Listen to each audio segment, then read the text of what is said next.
Okay, I got it. I had to smoke a cigarette and think about it, but I got it. It's how do we tell what is real?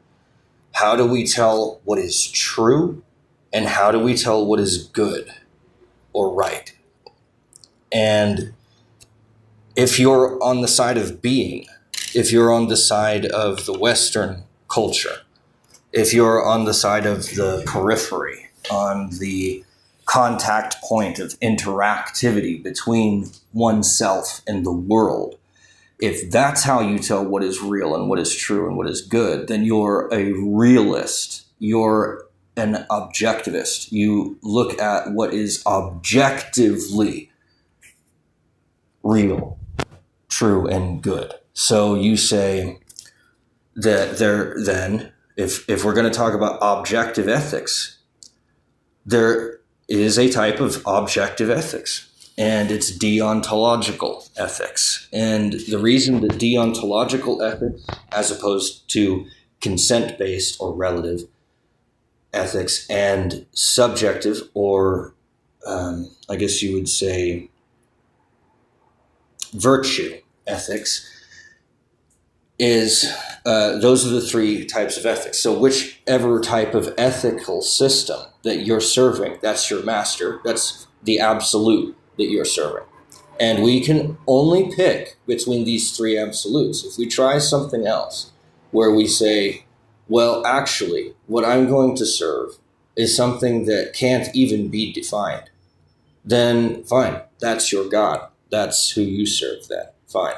So I like to think of things in terms of these three absolute values because that's what helps me make sense of the world. But ultimately, is that really the world? No. That's just my image of it. So, yes, you could, in theory, go and serve some other master. But inside of my theory, there's only those three.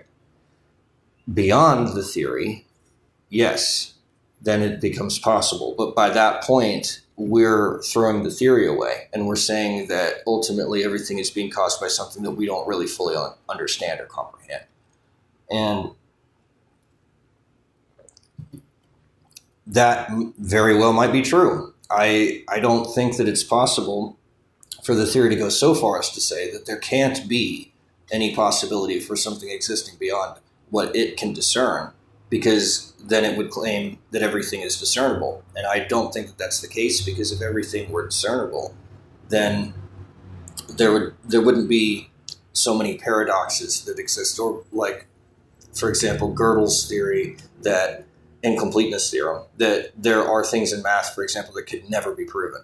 If there were things in math that could, if everything in math could be proven, then everything could be discernible. And then you've got Heisenberg's uncertainty principle. You can never be absolutely certain of a particle's position, momentum, and I forget the third one.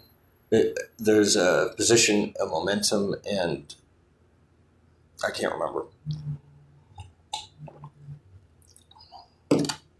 But anyway, those things would be discernible, and they aren't. So clearly, objectively, we can prove through Heisenberg's uncertainty principle, if you're an objectivist, if you serve the mode of being, if you're a realist, and that's how you tell what is true and real and good, then you would have to say that Heisenberg's uncertainty principle makes it impossible that everything that exists in reality can be discernible. So we know then that we're not capable of doing that. So what that then means is that everything that is discernible, everything that can be known, is therefore limited. That it's not infinite, that there are limits to what can be known. And that therefore, if there are limits to what can be known, then everything that I say in the theory might be false. It might not be true. It might just be one more way of looking at the world. I find it very useful, but that doesn't make it the only way that you can do things. So if you serve, I believe that, personally, I believe that that is God. I think that there is something that we just cannot fully understand, that we don't know who it is or how to serve them or, any of that. And so everything then gets left to question. It's like, well, how do you live like that? How do you function like that? And the only way that you can do that then is that. Again, it's, I don't know what is real. I don't know what is true. I don't know what is good. But I believe that I have an image that works for me now. But I also recognize that that's not an absolute value. It's a relativistic, finite value that I've constructed. It's at best, it's a truncated version of all that is real, at best. And then you still have God that exists necessarily beyond existence, because God created existence, then God doesn't exist. If God created time, then God has no time. If God created space, then God has no space. There's no space in which God extends into or occupies, etc. All of those necessities, that there must be something that exists beyond knowing, that then defines what is known and what is knowable from what is not knowable and what is not known. And those limits then determine the distance or the scope of my theory. And therefore, my theory is not a theory of what is real, but a theory about what is true. And truth for me has a very specific definition. It's limited to relativity. Truth is relative. It is not an objective fact. A fact and a truth are two completely different things, and they're not species of one another. They are species of a common ancestor, and that is the referent. Ultimately, what we're deriving truth and goodness, which would be, okay, so in order, it's a referent. That's what I'm referring to, my master, what my focus, what it is that defines everything else is the referent. So you go from referent, which is the most fundamental concept that you can possibly form. You cannot form any more primordial, raw concept than a referent. And it's basically just saying a thing. And more so, it's saying the thing that you're focusing on, the thing in question. And what that does is it's an act of truncation. It separates out all of the other stuff that can't be known from the stuff that can be known.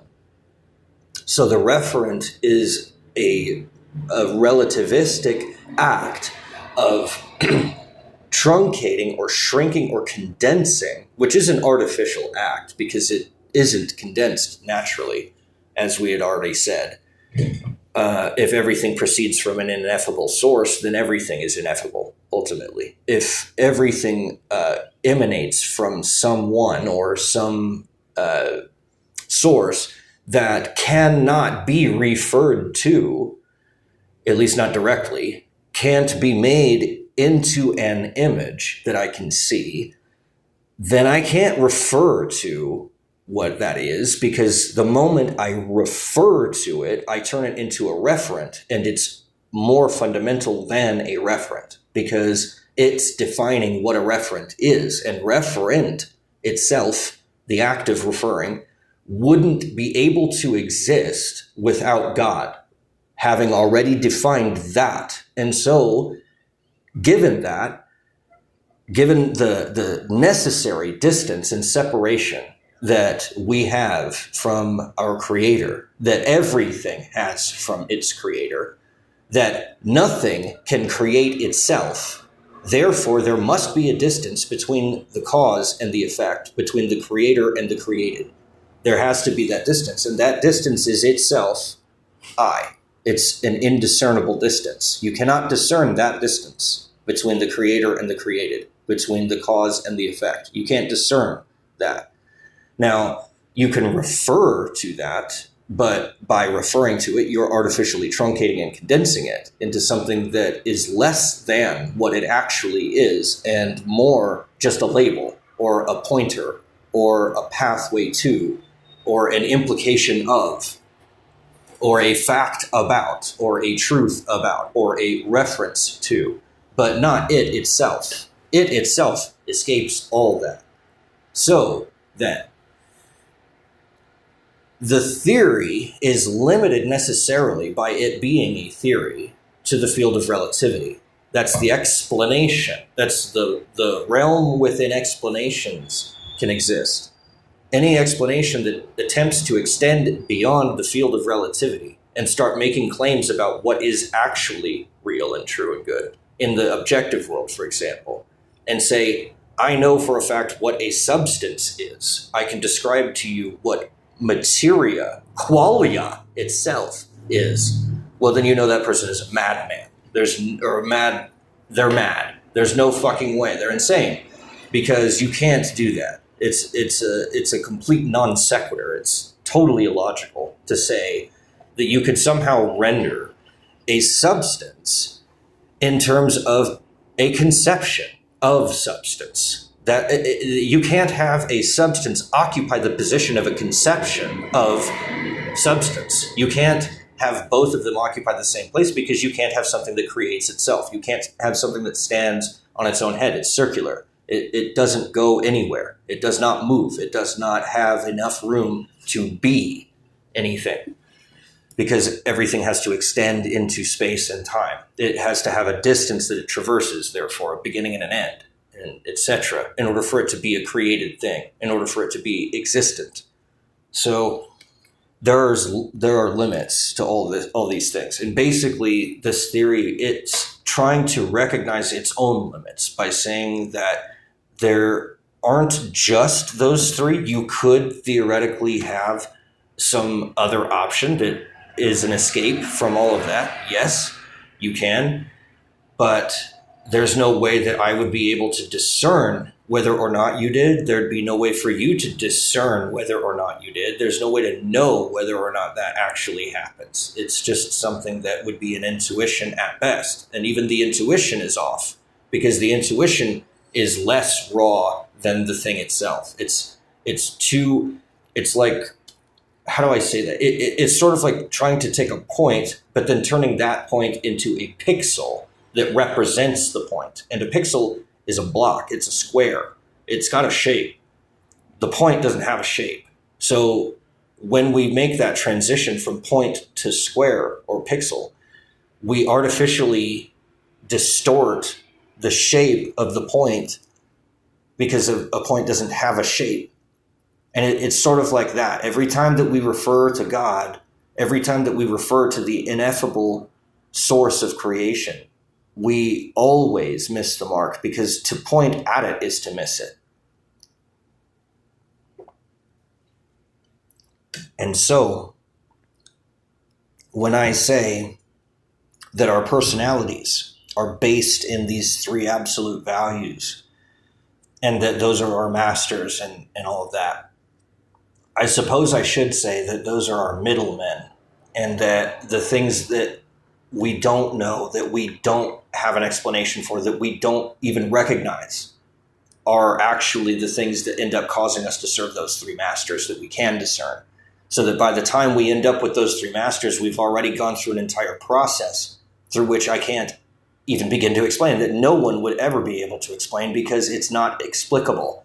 It's beyond the limits of explanation. It's beyond the limits of relativity. It's beyond the limits of what is to be known, and it must then be separated into what is not known and not knowable, that cannot ever be known, no matter who you are, no matter where you're from, no matter what you've done, no matter what experiences you've had. If you claim to know this, you're full of shit. You're totally insane. You cannot know this.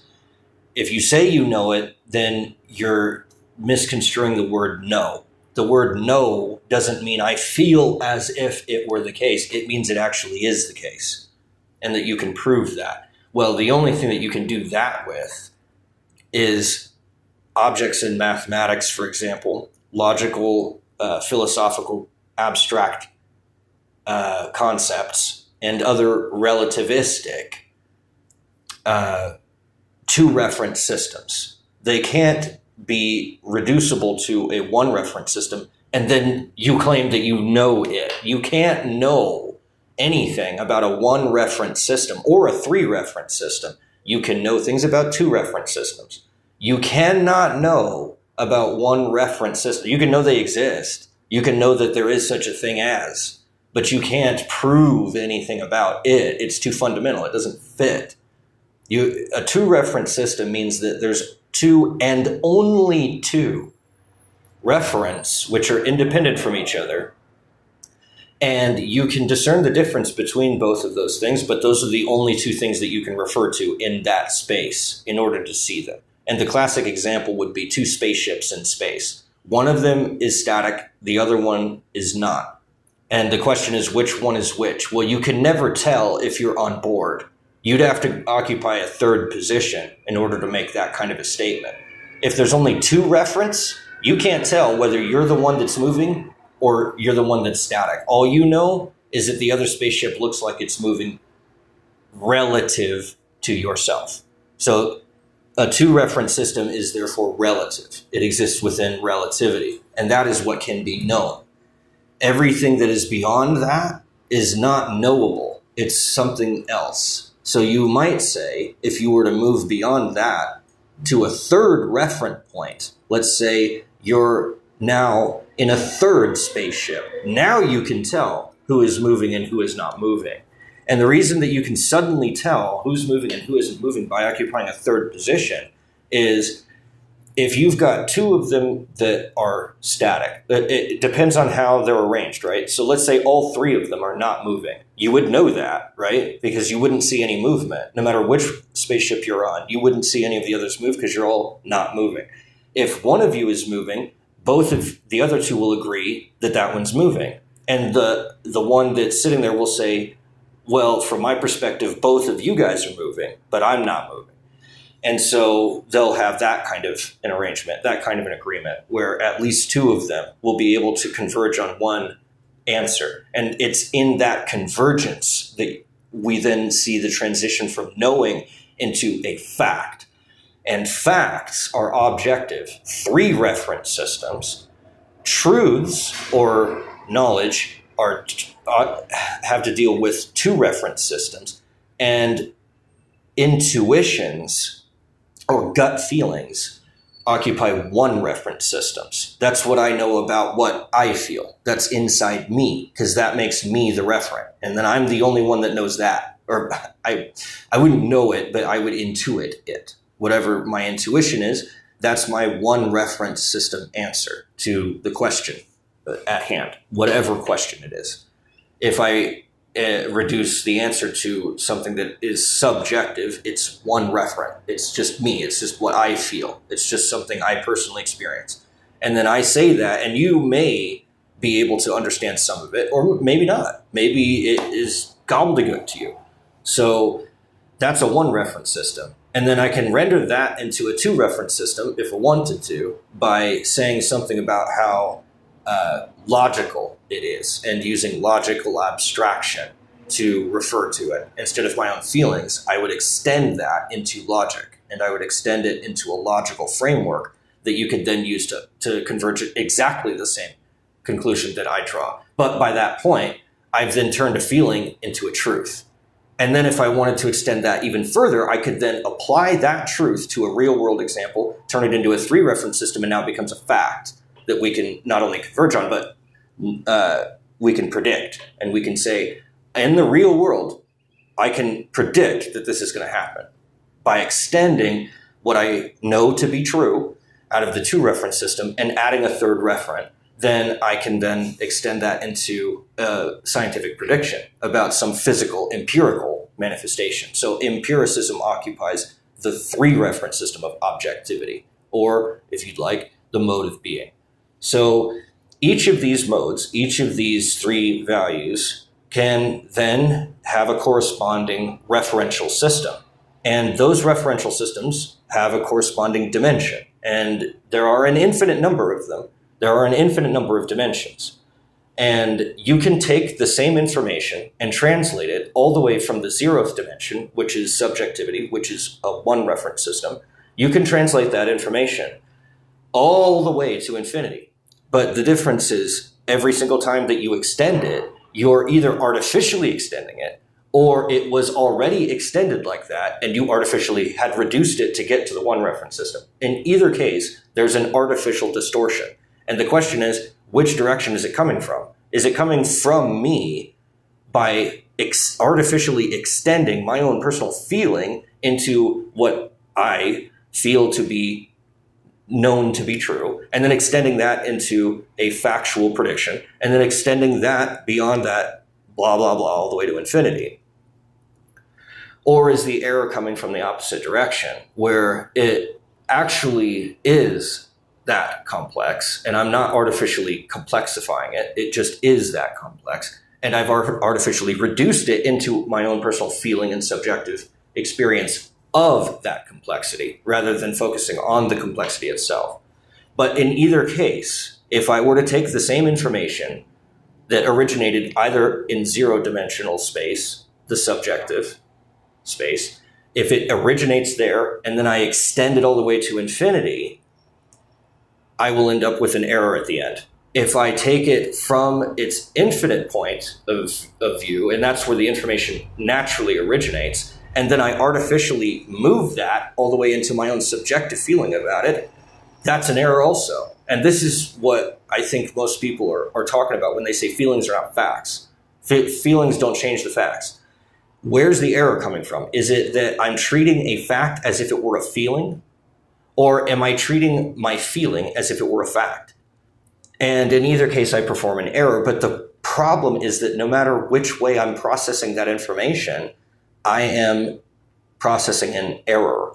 No matter how I operate the information processor in my head, if I'm taking the information from an infinitely complex state that it originates in, and then I artificially reduce that into my own subjective feeling about that complexity, saying something about the world that is beyond myself, and I'm looking out at the world and its infinite complexity. If I have a subjective feeling about that, it's wrong, because whatever that subjective feeling that I have about that infinite complexity is finite. It's not infinite, and it's not complex. It's simple. It's my own simple view, my own simple experience as a subject of that infinite complexity. And so I might feel awe or inspiration, but it will only ever be finite. And so then it's wrong. It's not enough. And it's the wrong kind of thing. It's too much of one type of awe and not another type of awe that I don't get access to because I'm just a finite subject. I can't fit all of that into me. I can't fit all of that infinite complexity into a finite person. I'm not big enough to occupy that. Only God is. So there's an error every time that I experience something. I'm experiencing an error. My error in judgment is the judgment. It's the fact that I ever even rendered a judgment at all when I am not fit to do so, because I'm not an infinite being capable of infinite knowledge, infinite wisdom, to be able to deal with even being on par with the infinite complexity of reality. And vice versa. If I try to get someone in the world to understand my own particular subjective bent, I can't ever bend their soul the same way mine is bent. I can never do that. I can never take my subjective view and then give it to someone else on the other side of myself in the world. No matter how many people it is or what kind of person it is, it doesn't matter. They'll never have my own subjective experience. It is an error to try. And it's the same error done in reverse as artificially reducing the infinite complexity of the universe into some finite structure that I hold in my brain. It's the same problem. And so ultimately, from an absolutist standpoint, if we're really sticklers about this, then we have to be nihilists and say that there's not really any meaning to anything from an absolutist standpoint. But if we allow for relativity and we allow for approximation and we allow for estimation and fuzzy borders and things like that, okay, well, then we can function. Then we can say, yes, there is part of the infinite complexity is recognized in me when I have my subjective experience of the world. Some of the world, I believe, is reflected in that. It's not all of the world. It's not the world as it actually is, but it's close enough that there's some similitude there. And that view is a little bit better than absolutist because now we can have some meaning, but now the meaning is relative. And so it doesn't have any absolute meaning in and of itself. It only has meaning that I'm giving to it because of where I'm standing in relation to it, not because of what it is itself. And so then we extend it a little bit further and we say, yeah, but if I were to take every single person's experience or relation to that, and I compiled into a system every single relation that has already been known, every viable, logical way of looking at the world, and I compiled all those views and everything that they believe in, I would find some things that they all agree on that are common throughout all, or at least most of them would agree on lots of things, actually. And then I would take that set and I would say, those things are valuable. That's probably what reality mostly looks like. And every time I do that extension into the next dimension by adding another referent point, another totality, really, by adding that next totality, I increase the resolution of my image of reality. And then I recognize it's not that there is no meaning to anything, it's that there's no meaning that is static, because it depends on where you're standing. It depends on what kind of an image that you construct. And is that image accurate? Is that image consistent? Or do you keep changing it all the time? Those questions that we ask about the world, about what its value are unanswerable. But we can answer the deviation between our image of reality and reality itself by measuring how many other people share it, by measuring whether or not we can make a valid prediction in the future, and to the degree to which we can make these predictions and we're actually on point, we get the prediction right. If we do, then we have more confidence in that. We say that's probably closer to the truth. And then we can extend that and extend it and extend it. Every single time that we discern another totality, it becomes a referent, because that totality is then its own referent. And then we add another referent, and we add another referent, and we add another referent. And as we've already discussed, every time you add a referent, you add another dimension.